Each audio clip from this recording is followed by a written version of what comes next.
sa balita. Komentaryo. Issue. Gikan sa News Center sa Aksyon Radio. Yari ang mga nagapangunang balita sa syudad sa Bacolod kag probensya sang Negros Occidental. Mga balita lokal, nasyonal, sa Aksyon Balitang Bayan. Numero 1, Aksyon Balitang Bayan. Numero 1, two-time kapisanan ng mga broadcasters, Golden Dev nominee for Best Provincial Newscast. Aksyon Balitang Bayan. Numero 1. Aksyon Balitang Bayan. Numero 1. Kagkaroon ang inyong news team.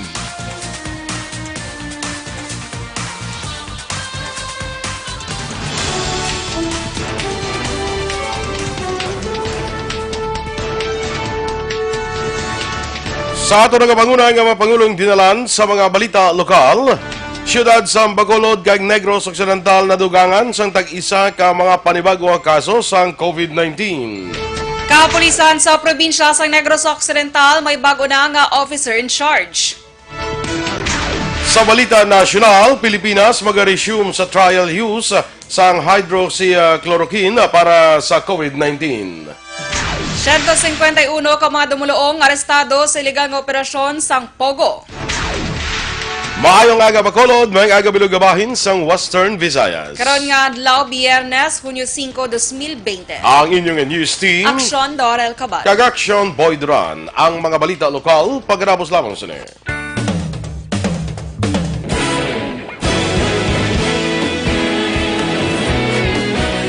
Naghakot sang pagpasidungog ang mga katapo programa kag drama sang DYEZ Aksyon Radyo Bacolod sa Tingog kag Handurawan Awards 2020 sang KBP Negros Occidental Chapter. Ladies and gentlemen, our icon of radio in Negros Occidental this year goes to Eduardo Ilofuente.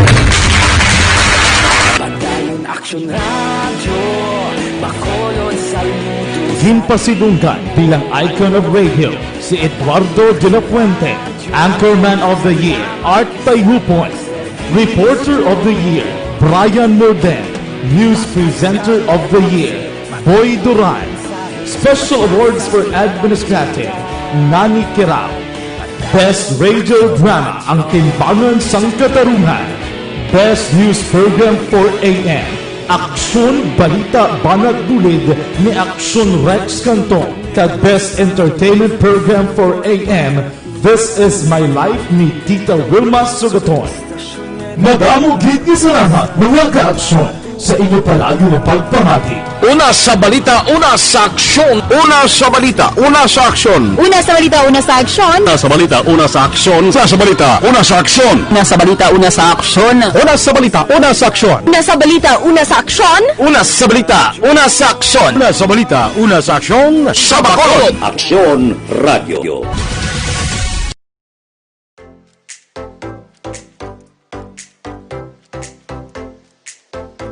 Mga ka-aksyon, madako sa nagpalaylay na pamaagi at protektahan ang imong kaugalingon batok sa novel coronavirus 2019 o ng COVID-19. Isa sa mga pinaka-importante ang regular, safe, and effective hand hygiene gamit ang habon kag tubig o ng alcohol-based hand rub. Yan ang proseso sa paghugas ng gamot na rekomendado sa World Health Organization.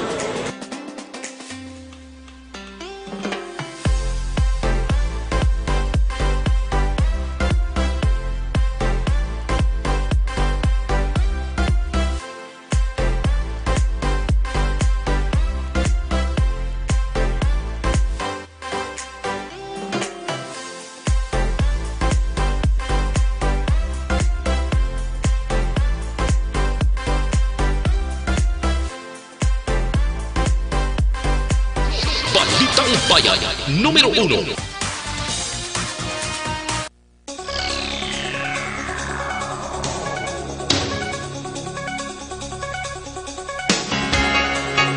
Aksyon Radio Philippines Standard Time, 7 minutos sa nagaligad sa takna ng alas 6, detalyera sa mga balita lokal.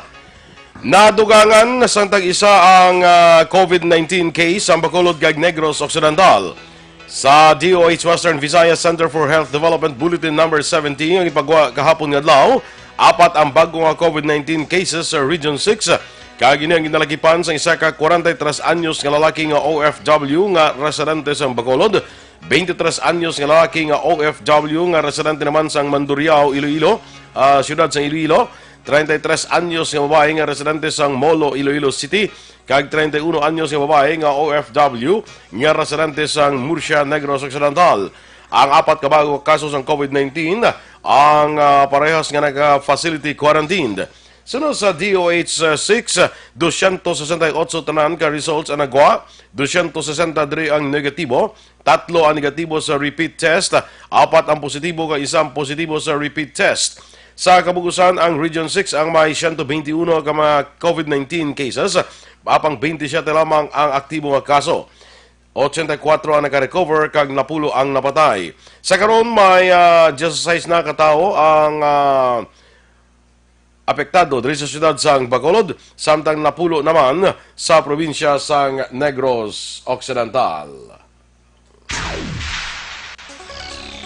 Opisyal na nga nagpungko bilang officer in charge sa Negros Occidental Provincial Police Office si Colonel Romy Inway Palge matapos ang ginpatigan retirement honors ni Police Colonel Romeo Baleros kag turnover of command sa Northward Quarters kapon nga adlaw Hunyo 4. Nagtambong sa mga seremonya sa Governor Eugenio Jose Lacson, sila City Mayor Mark Goles, 303rd Brigade Commander Inocencio Pasaporte, BCPO Director Colonel Henry Binyas kag PRO 6 Regional Director Brigadier General Rene Pamuspusan.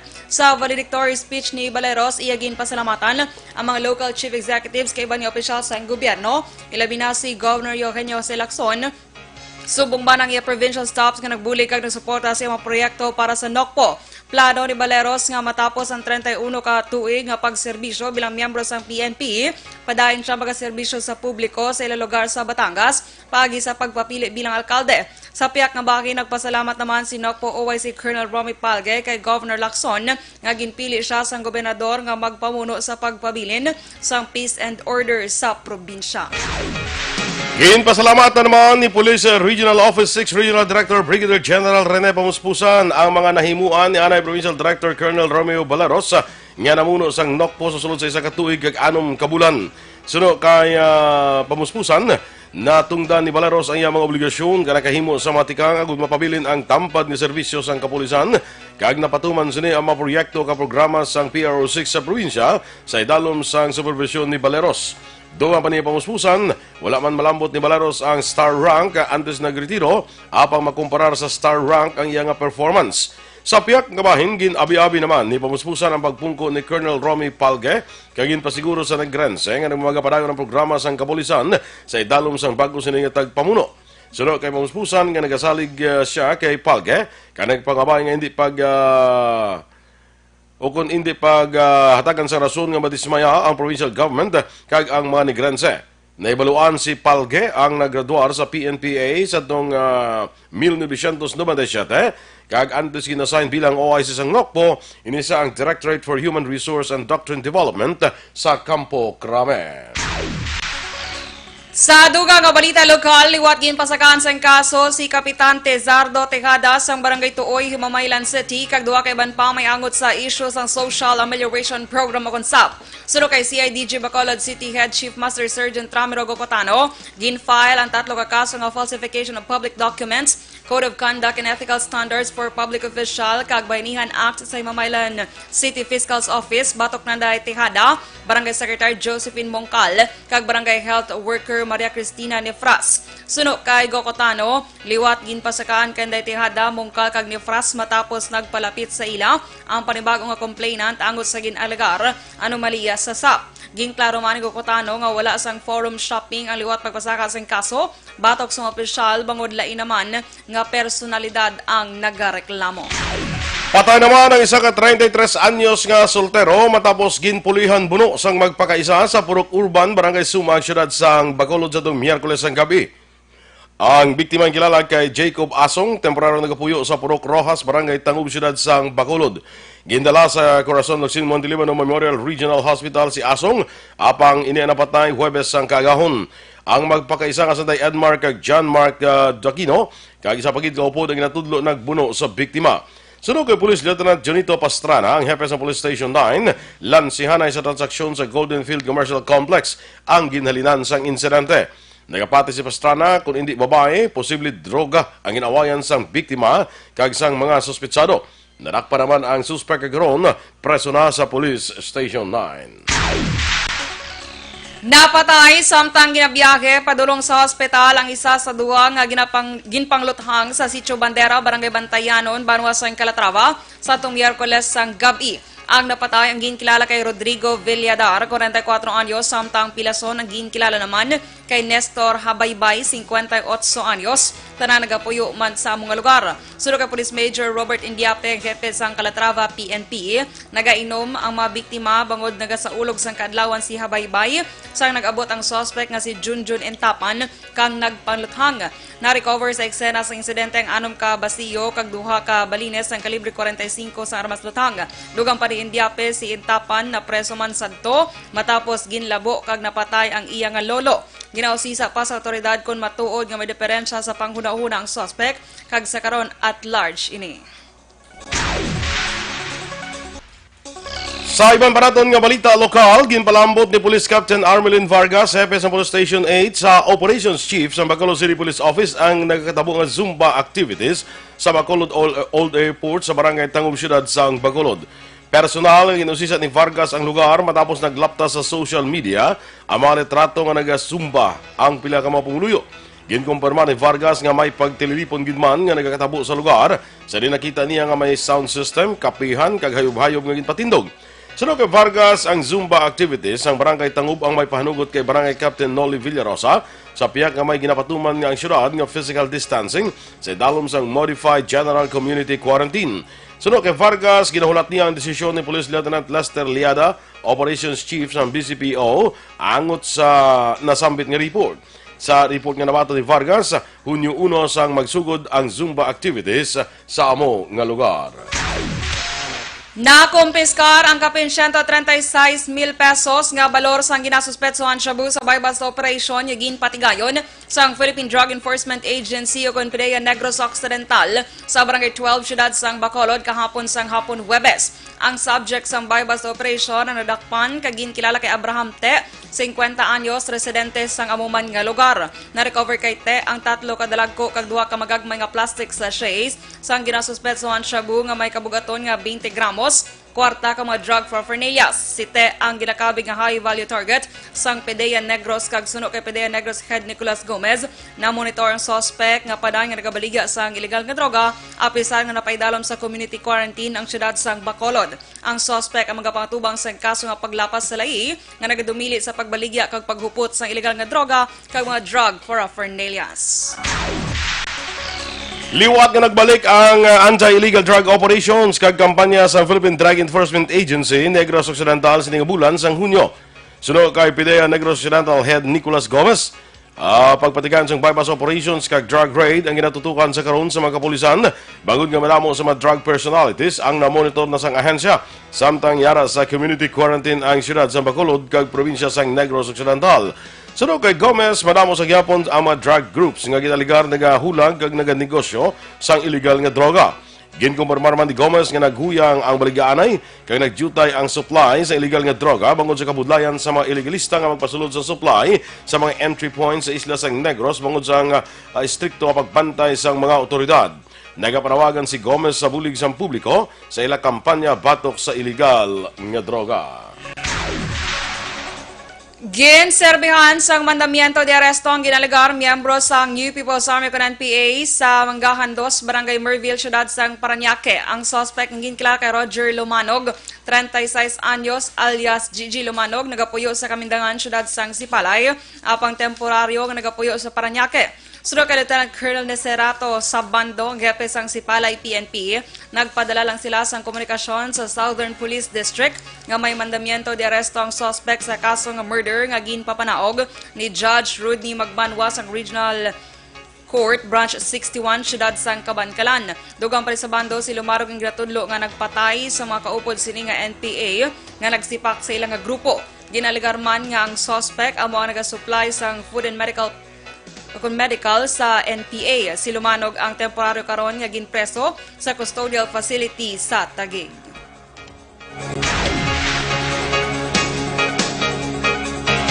Aksyon Radio Philippines Standard Time, Lasais 17. Kag sa ato naman mga ka-aksyon sa panahon subong nga new normal, ang paghalong sa ato ni kaing lawas ang aton nga dapat priority. Back to basic kita mga ka-aksyon, hand washing kag good personal hygiene ang importante. Yari na i-recommenda ko sa inyo ang Dr. Alfred's Mangosteen Soap. Ang Dr. Alfred's Mangosteen Soap, 100% ining natural kag organic.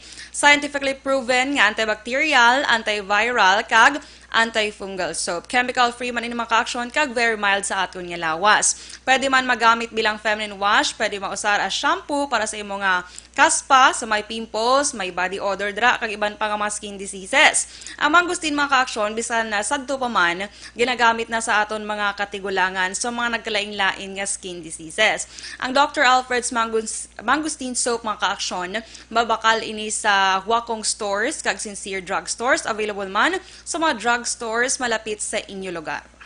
Kag sa aton nga magka-aksyon bala ining ining mga respiratory diseases pareho sang ubo, sipon, trangkaso, likawan naton ini. Kay amo ining mga sintomas man sang COVID-19 basi matapikan ka sang ubo, sipon, trangkaso, ma-quarantine ka pa, likawan naton ini ha.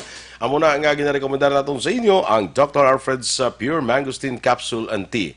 Ang ining Dr. Alfred's Pure Mangosteen Capsule and Tea puno ini sang vitamin C, natural kag organic, kag wala sang preservative, kag himo sa pure mangosteen.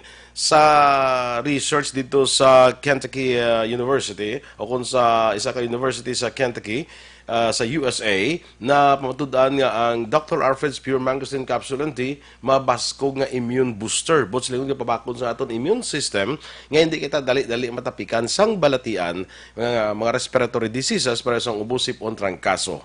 Kag abin ninyo ining Dr. Alfred's Pure Mangosteen Capsule and Tea nakabato na ni International Award dito sa Estados Unidos. Kaya gina-export na nito mo ang ining produkto. May vitamin B complex pa ni siya, ang vitamin B, akong vitamin B1, ang para ini sa aton reflexes o nerves, ang B6 para sa aton pabakod baga, kag ang B12 para sa maayong absorption sang sustansya halin sa pagkaon nga aton ginakaon. Mag Dr. Alfred's Pure Mangosteen Capsule and Tea kana, mabakal naton ini sa tanan nga sangasang Sincere Drug Store, Huakong Chinese Drug Store, Consuelo Drugs, kay iban pa nga mga butika malapit lang sa inyo lugar. Pilipinas mag-resume sang trial use ang hydroxychloroquine para sa COVID-19. Samtang 151 ka mga dumuluong arestado sa iligal nga operasyon sang Pogo. Ang mga balita nasyonal sa pagbalik sang Aksyon, Balitang Bayan, Numero 1.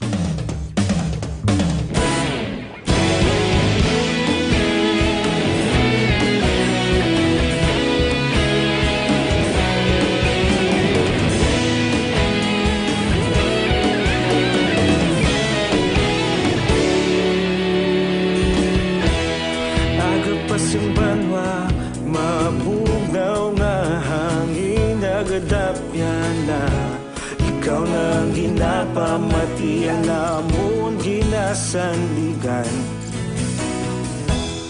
Tingog sang probinsya, kamatuuran ginapalap na. Minsay nga may dala, paglaom kag kasanat. Tinuig na nagligan, ikaw gihapon ang ako nga istasyon. Sa pagbutlak sang adlaw, sa pagtuhaw sang biton. Mga balita ang dala inspirasyon. Aksyon radyo, bakulog man sa gihapon. Patayon Aksyon radyo, bakulog saludo sa imo. Patayon Aksyon radyo, salamat kisa pagserbisyo. Patas kag balanse, matuod nga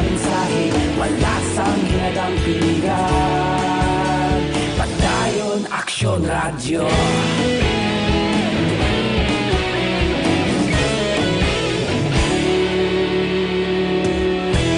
Pagkulunod kag Negrosanon inyong pamatian.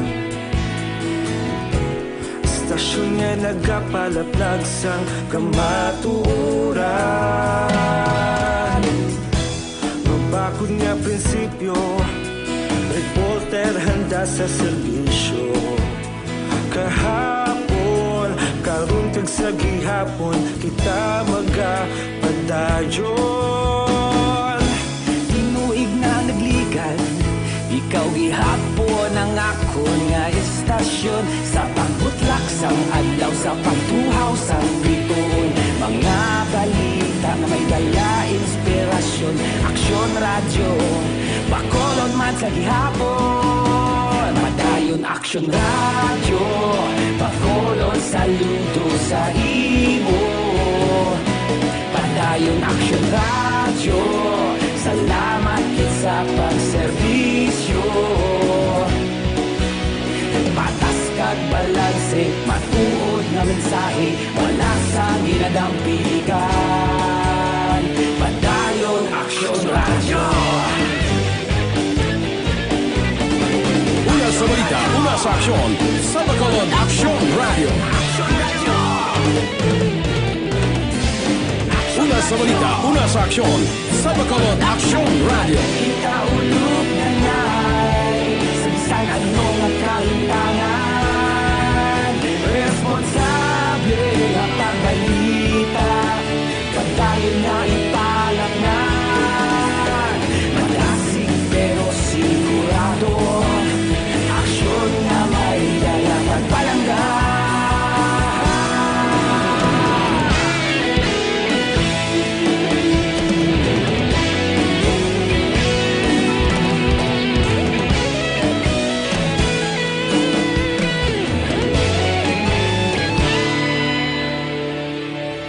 Padayon Aksyon radyo, Bacolod saludo sa imo.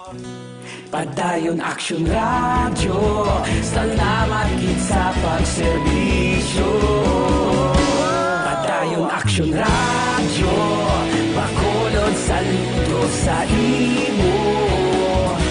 Padayon Aksyon radyo, salamat kit sa pagserbisyo. Patas kag balanse, matuod nga mensahe, wala sang ginadampigan. Aksyon! Balitang Bayan, numero 1. Aksyon Radio Philippines Standard Time, 25 minutos sa nagaligad sa tak ng alas 6. Detalye na sang mga balita nasyonal. Mag-resume ang Pilipinas sa trial use ang hydroxychloroquine sa pagbulong sa mga COVID-19 patients. Kasunod ng temporaryo ang ginlift sa World Health Organization ang ining pag-trial sang malaria drug sa ginapatigan nga Solidarity Trial. Sunod kay Health Undersecretary Maria Rosario Vergere, ginkakas na ang suspensyon kay magapadayon ang pagbulong sa mga pasyente usar ang hydroxychloroquine. Magabalik ang trial masobra isa kasimana matapos ginsunod sa pungsod ang direktiba sa WHO nga untaton ang pag-usar sa mga bulong bangod sa serious side effects ni lakip na ang heart arrhythmia. Ginpahayag sa ito ni US President Donald Trump nga nagainom ini sa hydroxychloroquine bilang preventive measure batong sa COVID-19 bisan nga may mga medical warnings angot sa pag-usar sa sining malaria drug. Ang hydroxychloroquine ang isa sa 4 ka mabulong nga ginausar sa WHO sa Solidarity Trial sa tuyo nga makakita sang bulong kontra COVID-19. Nagsaka na sa malapit 42,000 ka COVID-19 tests ang kapasidad sa Pilipinas sa kada adlaw. Sunod kay Basis Conversion and Development Authority President Vince Dizon, ang maximum testing capacity sang tanan nga licensed laboratories ang nagsaka na sa 41,990 ka mga tests sa kada adlaw sang Hunyo ikumpara sa 34,000 ka mga tests sang Mayo 31. Pero nagapakita sa kadamuon sang gobyerno nga mayara sang 8,000 ka mga tests lamang ang kung mapatigayon sa kada adlaw. Ginpathag sang Department of Health nga ang diferensya ang bangod sa mga factors nga posible nagapekto sa operasyon sang kada laboratorio. Lakip sa mga factors sa DOH ang mga availability sang laboratory supply sa market, health human resources issues, equipment issues kag issue sa infrastruktura. Target naman sa gobyerno nga ilakip sa expanded targeted testing ang mga tao nga wala sang sintomas sang COVID-19 o kung mga ginatawag nga asymptomatic. Ginpahayag ni Vince Dizon, Deputy Chief Implementer sa National Task Force Against COVID-19, plano nga matest ang mga asymptomatic individuals bangod sa nagataas nga maximum capacity sang testing, ilabi na sa Visayas kag Mindanao. Gidalantaw ni Dizon nga ini ang posible kasunod nga malapit na sa 42,000 ka test sa kada adlaw ang pwede mahimo sa 52 ka mga laboratorio sa pungsod. Ginpaatag ni Dizon nga 98% sang COVID-19 cases sa pungsod ang asymptomatic o kung may mga mild symptoms, samtang 2% ang kritikal. Sa idalom sa existing guidelines ng DOH, ang mga persona nga may COVID-19 nga sintomas kag exposure sa nagpositibo laki man ang mga OFW, amo ang inapaidalom sa mandatory nga COVID-19 test. Makabato ng pamilya sang 32 ka mga healthcare workers nga napatay bangod sa COVID-19 sang 1 milyon ka pesos sa kada isa subong nga semana. Sulo kay Health Assistant Undersecretary Roger Tungan, ginpermahan sang DOH, DBM kag DOLE ang Joint Administrative Order kag karon ila na ginapreparar ang benepisyo para sa 32 ka healthcare workers nga napatay sa virus. Suno kay Tungan ang benepisyo ang ila iga-deliver sa mga balay sang pamilya sang healthcare workers umpisa Hunyo 4 tubtob Hunyo 6. Sa karon nagapadayon ang verification angot naman sa 100,000 ka mga sickness benefit para sa 100,000 pesos ka sickness benefit para sa mga healthcare workers nga may severe COVID-19. Subong nga semana sa nagpabutsyag ang pila ka senador sang pagkadismaya sa nabaluan nga wala sang health worker nga napatay o kung may severe COVID-19 ang hatagan sang benepisyo sa idalom sang Bayanihan Act. Ginatud na naman sang gobyerno ang paghatag sang ayuda sa mga drivers sa bulan sang Hunyo kasunod nga hindi pa sila makabiyahe bangod sang restrictions. Suno kay Presidential Spokesman Harry Roque, ginatunan ang sa mga opisyal ang posibilidad nga maghatag sang bagong cash aid sa mga jeepney drivers nga nadulaan sang income bangod sa COVID-19 crisis. Suno kay Roque, ang ayuda ang inbase sa gihapon sa Bayanihan Act. Una, ginplayag sang transport group nga Piston nga may 500 ka jeepney drivers kag 200,000 ka small jeepney operators ang nadulaan sang income bangod sa krisis. Ang mga drivers na nadulaan sang trabaho ang makabaton sang ayuda nga 5,000 to 8,000 pesos gikan sa gobyerno. Arestado ang 151 ka mga dumuluong matapos naktuhan nga nagatrabaho sa Philippine Offshore Gaming Operations sa siyudad sang Quezon nga hindi rehistrado. Sunod sa National Capital Region Police Office o kanang CRPO, ining operasyon ang paagi sa gintingog nga puwersa sa Regional Special Operations Group, Kamuning Station sa Quezon City Police District kag Criminal Investigation and Detection Group sang Miyerkules sang gabi. Ini matapos nakabaton sang tip ang operatiba gikan sa isa ka confidential informant nga illegal ang operasyon sang Pogo. Nakumpiskar man ang nagkalain-lain nga kagamitan kaagay sang masobra 2,000 ka mga cellphones kag pila ka unit sang personal computer nga among ginagamit sa ila operasyon. Ginaibalo pa sa otoridad kon ang Pogo ang mayara sang permit gikan sa Business Permit and Licensing Department sang nasambit nga syudad. Amang nakaladakpan ang ginkustodiya sa Regional Special Operations Group sa Camp Bikutan sa syudad sang Taguig. May nakitaan nga lusot ang pila ka mga kongresista sa dual citizenship issue ni ABS-CBN Corporation Chairman Emeritus Gabby Lopez III sa pagpadayon sang hearing para sa pagkuha sang franchise network.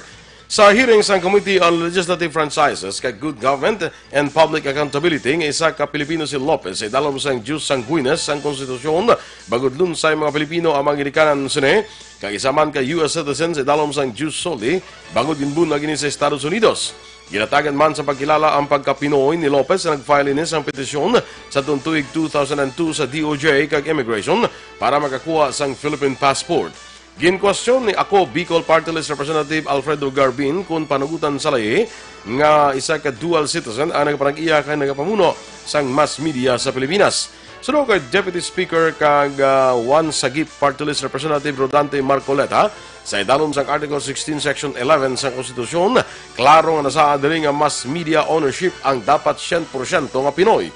Para naman kay anak kalusugan Party List Representative Michael Devansor, ang dual citizenship ni Lopez ang naghatag sang pangduwa-duwa sa matuod sining allegiance sa pungsod, rason nga ini dapat mag-control sa isa ka mass media company. Sa Lunes, liwat ipadayon ang isang duha ka komitiba ang hearing angot sa panibago nga prangkisa sa Giant Network.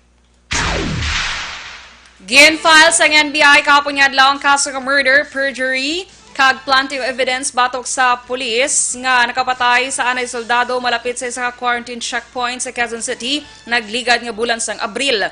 Ang NBI Death Investigation Division ang nagfile man sa parehas nga kaso batok sa apat ka police trainees nga nakaengkwentro ni Winston Ragos, ang anay soldado nga nagasuppress sang post-traumatic stress. Si Ragos ang gintiro ni Police Master Sergeant Daniel Florendo Jr. sa Abril 21 kasunod nga ang anay soldado ang ginalegar naghana nga magkuha sa armas sa sling bag. Una nga nagpangay isang bulig ang Philippine Army sa NBI para sa patas nga investigasyon sa insidente. Aksyon Radio Philippines Standard Time, las 6:32. Kag para naman sa aton mga ka-aksyon, kaupod sa pag-take ninyo sa inyong mga food supplement, hindi man magkalipat nga mag-inom sang CL-Pito-Pito. Kaya man ang CL-Pito-Pito, ang mayara ini sang 26 mg sang vitamin C kagabulig ini pabaskog sa atong immune system. Mga ka-aksyon likawan ang nagabaligya house to house sa ang peke nga CL nga nabutang sa mineral o kon plastic bottle o kon ang lapad bottle para sigurado kag garantisado magdiretso bakal sa butika o kon farmasya. Kag available man ini sa Fritzy Store dira sa may public market sang Barangay Carabalan, Syudad sang Kimamaylan. Laking CL Pito-Pito, laging panalo. Inyong ipapatiyan aton mga balita diri sa Aksyon, Balitang Bayan Numero 1. Standby na sa Action Report, second portion, upod kay Aksyon, Fred Salanga. Balikay kita sa Aksyon Balita Morning Edition, upod gabong sa inyo News Team. Aksyon, Dorel, Cabatu. Kag Aksyon Boy Duran, una sa balita, una sa Aksyon, sa Bacolod Aksyon Radio.